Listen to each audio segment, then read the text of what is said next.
নতুন সরকার শপথ নিয়েই নিষিদ্ধ ঘোষণা করল 3 শ্রেণীর জমির ক্রয় বিক্রয়।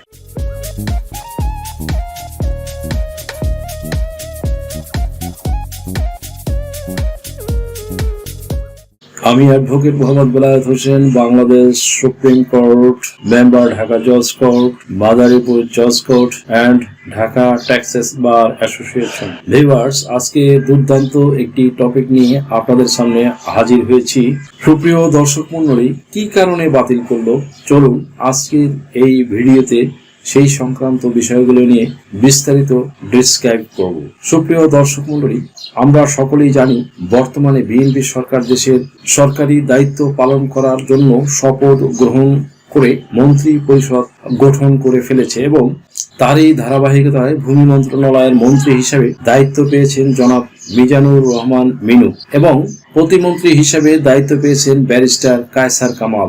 ভূমিমন্ত্রী মহোদয় অলরেডি ঘোষণা দিয়ে দিয়েছেন যে ভূমি সেক্টর কোনো দুর্নীতি চলবে না, দুর্নীতি একদম জিরো টলারেন্স। ভূমি মন্ত্রণালয়কে তাদের পূর্বে যে দুর্নীতির অভয়ারণ্যে পরিণত করে রেখেছিল সেই ফ্যাসিস্ট সরকার, সেই ব্যবস্থা থেকে বের হয়ে গিয়ে দুর্নীতিমুক্ত ভূমি ব্যবস্থাপনা নিয়ে আসবে। কিছু কিছু নির্দিষ্ট নির্দেশনা বাস্তবায়ন কিন্তু দৃশ্যমান হয়ে যাচ্ছে এবং এই নির্দেশনার আলোকে 3 শ্রেণীর জমি ক্রয় বিক্রয়ে নিষেধাজ্ঞা আসতে যাচ্ছে। সুপ্রিয় দর্শক মণ্ডলী, মাটি শুধু জমি নয়, এটাই আমাদের বাঁচার শেষ আশ্রয়। প্রান্তিক কৃষকের ঘাম, স্বপ্ন আর সন্তানের ভবিষ্যৎ জড়িয়ে থাকে এই এক টুকরো জমিতে। তাই নতুন নিয়ম অনুযায়ী 3 শ্রেণীর ভূমি ক্রয় বিক্রয় নিষিদ্ধ করা হয়েছে। আপনার কষ্টের সম্পদ রক্ষা করুন, প্রতারণা থেকে দূরে থাকুন, সচেতন থাকুন। সরকারি নির্দেশনা অনুযায়ী নির্দিষ্ট 3 শ্রেণীর ভূমি ক্রয় বিক্রয়ের উপরে নিষেধাজ্ঞা জারি করা হয়েছে। ভূমি মালিকদের অনুরোধ করা হচ্ছে কোনো লেনদেন আগেই সংশ্লিষ্ট দপ্তরে সঠিক তথ্য যাচাই না করে করবেন না। বিশেষ করে প্রান্তিক কৃষকরা যেন দালাল বা ভুয়া কাগজপত্রের ফাঁদে না পড়েন, সে বিষয়ে সতর্ক থাকুন। নিয়ম না মেনে ক্রয় বিক্রয় করলে আইনগত জটিলতা ও আর্থিক ক্ষতির সম্মুখীন হতে পারেন। সচেতনতা ও সতর্কতাই পারে আপনার জমি ও ভবিষ্যৎ সুরক্ষিত রাখতে। সুপ্রিয় দর্শক মণ্ডলী, এই 3 শ্রেণীর জমির মধ্যে সর্বপ্রথম জমি হচ্ছে যে সকল জমি সরকারি খাস তালিকাভুক্ত, যে সকল জমি রাষ্ট্রীয় প্রতিষ্ঠানের অধীনে বা মালিকানাধীন, সেই সকল জমি যদি কোনো ব্যক্তি বা ব্যক্তিবর্গ সম্পূর্ণরূপে একেবারে 100 বছরের জন্য লিজ নিয়ে থাকেন, তাহলে ওই সকল জমি কিন্তু তারা আর নিজের নামে খতিয়ানভুক্ত করতে পারবেন না। এই ক্ষেত্রে পূর্বে অনেকেই ওই সকল জমি লিজের মেয়াদে নিজের নামে খতিয়ানভুক্ত করতেন, যেন ওই সকল জমিতে তারা খাজনা প্রদান করতে পারে এবং এই জমিগুলো পরবর্তীতে ওই সকল ব্যক্তিবর্গ খতিয়ানভুক্ত করে পরবর্তীতে চালাকি বা তঞ্চকতা করে অন্য কোনো ব্যক্তির কাছে বিক্রয় করে দিতে পারে এবং এতে করে যে ব্যক্তিবর্গ এই ধরনের কাজ করছেন সেও যেমন ভোগান্তিতে পড়বেন এবং যিনি ক্রয় করবেন সেই ব্যক্তিবর্গ ভোগান্তির মধ্যে পড়বেন। এরকম অসংখ্য অহরহ ঘটনা কিন্তু আমাদের এই বাংলাদেশের প্রেক্ষাপটে আমাদের চারপাশে রয়েছে। যেমন সে ফর এক্সাম্পল, আমাদের যে ঢাকা শহরের বুড়িগঙ্গার পাড়ের জমিগুলো ছিল সেগুলো কিন্তু কিছুদিন আগে BIWTA উচ্ছেদ অভিযান চালিয়েছেন।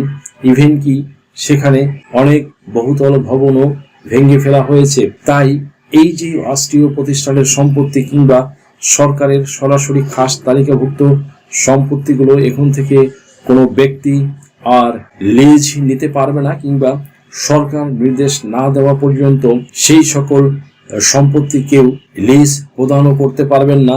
এবং যে সকল জমি খাস খতিয়ানভুক্ত এবং অনেক সময় যারা জমি ক্রয় করতে চান তারা দলিল সার্চিং দিতে গিয়ে জমির দলিলের তফসিল এবং এই তফসিলে কত বছর কে সম্পত্তি ভোগ দখল করেছে এইগুলো দেখা হতো এবং যে সকল ব্যক্তি একটানা 50 বছরের অধিক সরকারি সম্পত্তি ভোগ দখল করছেন সেই সকল ব্যক্তি কিন্তু ওই সকল সম্পত্তি তামাদি মেয়াদের ভিতরে নিজের নামে খতিয়ানভুক্ত করে নিতে পারতেন এবং যে সকল ব্যক্তি সম্পত্তি ক্রয় করেন তারা ওই সকল খতিয়ান এবং এই যে তফসিল সেই তফসিলে কতদিন সম্পত্তি ভোগ দখল করছে এগুলো দেখেই জমি ক্রয় করে ফেলতেন।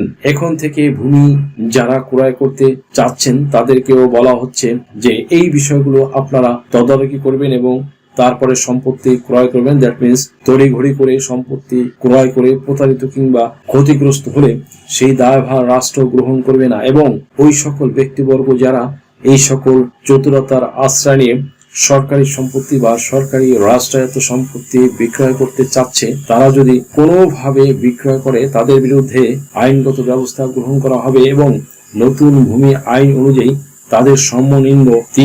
তাদের সর্বনিম্ন 2 বছর থেকে 7 বছর সাজা কিংবা অর্থদণ্ড কিংবা উভয় দণ্ডে দণ্ডিত করার ব্যবস্থা রাখা হয়েছে বা বিধান রাখা হয়েছে।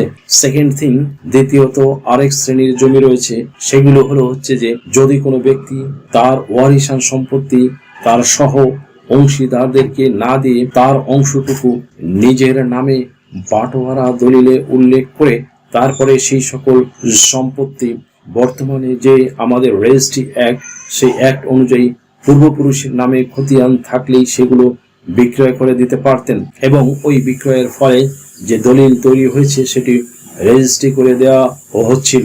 এই বিষয়ে একটি নির্দেশ করে নিষেধাজ্ঞা হচ্ছে ওয়ারিশদের সম্পত্তি যদি বঞ্চিত করে বা তাদেরকে ডিপ্রাইভ করে তাদের সম্পত্তিগুলো তাদেরকে না দিয়ে কোনো ব্যক্তি বিক্রয় করে, সেটি অবৈধ বলে বিবেচিত হবে, এবং যদি কোনো কারণে কোনো ব্যক্তিগণ এই সকল সম্পত্তি ক্রয় করে তাহলে ওই সকল বিষয়ে অবৈধ বলে বিবেচিত হবে।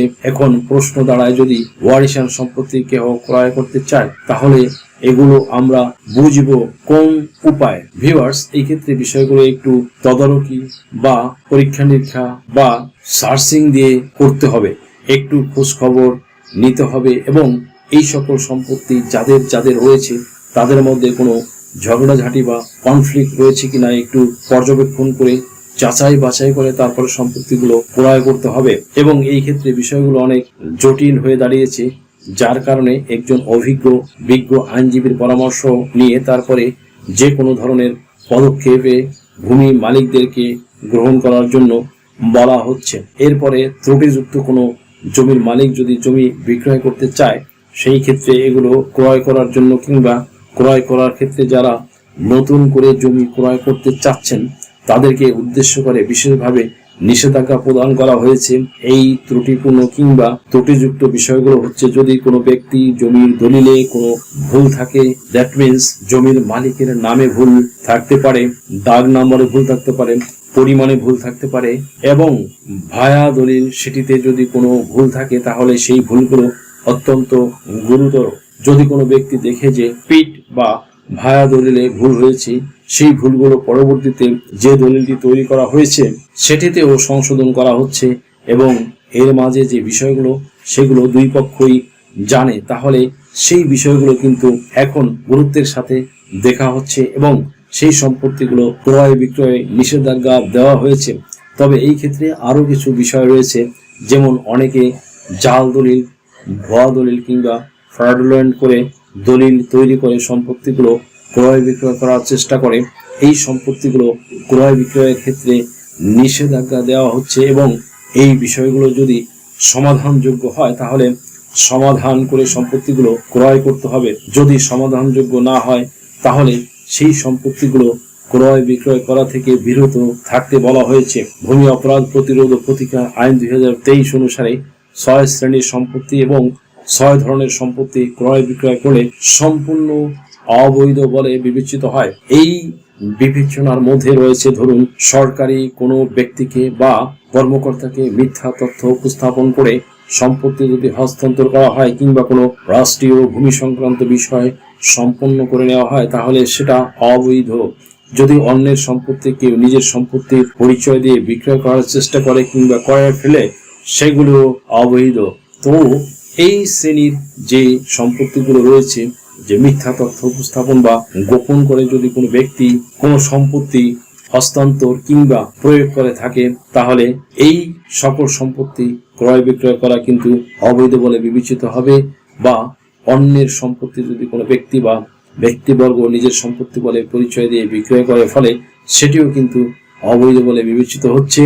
তাই এই বিষয়টি অবশ্যই সকলকে মাথায় রাখতে হবে তাছাড়া যদি কোনো ব্যক্তি সম্পত্তিগুলো ক্রয় করে তাহলে তিনি যেভাবে প্রতারিত হচ্ছেন কিংবা তার যেই কর্মের জন্য যদি তিনি রাষ্ট্রের কাছে কোনো ধরনের ক্ষতিপূরণ চায়, সেই ক্ষেত্রে তিনি কিন্তু ক্ষতিপূরণ পাবে না, হয়তো তিনি আদালতের দ্বারস্থ হতে পারেন। সেই ক্ষেত্রে ভূমি অপরাধ প্রতিরোধ ও প্রতিকার আইন অনুযায়ী তিনি জেনে কিংবা না জেনে কিংবা বিষয়গুলো খোঁজ খবর না নিয়ে এই সকল সম্পত্তি ক্রয় বিক্রয় করার কারণে তারও কিন্তু শাস্তির আওতায় আসার সুযোগ রয়েছে। এবং যে সকল ব্যক্তি এই সকল সম্পত্তি বিক্রয় করছেন মিথ্যা তথ্য কিংবা এই তথ্যগুলো গোপন করে এবং যেই ব্যক্তি ক্রয় করেছেন তাকে না জানিয়ে কিংবা তাকে বুঝতে না দিয়ে এই ধরনের যে ব্যক্তিগুলো রয়েছে তারাও কিন্তু শাস্তির আওতায় আসবেন। এই যে দেওয়ানি সংক্রান্ত যে জমি জমা সংক্রান্ত বিষয়গুলো বন্ধুরা, সেগুলোর কারণে কোনো ব্যক্তি অপরাধ করলে তাকে কিন্তু আগে শাস্তির আওতায় নিয়ে আসা হতো না বা সেরকম কোনো ব্যবস্থা ছিল না, কিন্তু এই ক্ষেত্রে এখন যে ভূমি অপরাধ প্রতিরোধ ও প্রতিকার আইন রয়েছে সেটি প্রণয়নের ফলে এখন থেকে কিন্তু শাস্তির আওতায় আনা হচ্ছে। মানে হচ্ছে সর্বনিম্ন 2 বছর থেকে সর্বোচ্চ 7 বছর পর্যন্ত জেল বা জরিমানা কিংবা উভয় দণ্ডে দণ্ডনীয় হওয়ার বিধান রয়েছে। সুপ্রিয় দর্শক মন্ডলী, এই যে সম্পত্তিগুলো এগুলো ক্রয় বিক্রয় থেকে বিরত রাখতে বলা হয়েছে। তারপর ওই সংক্রান্ত বিষয় নিয়ে অনেকের অনেক কিছু জানার আগ্রহ থাকতে পারে কিংবা বিষয়গুলো নিয়ে কিন্তু অস্পষ্টতা থাকতে পারে, ধোঁয়াশা থাকতে পারে। এই জন্য একজন বিজ্ঞ আইনজীবীর পরামর্শ গ্রহণ করতে পারেন। আমাদের যে কোনো পরামর্শ নিতে চাইলে স্ক্রিনে হোয়াটসঅ্যাপ নাম্বার দেওয়া আছে, সেখানে নক করে প্রয়োজনীয় সম্মানী দিয়ে পরামর্শ পেতে পারবেন।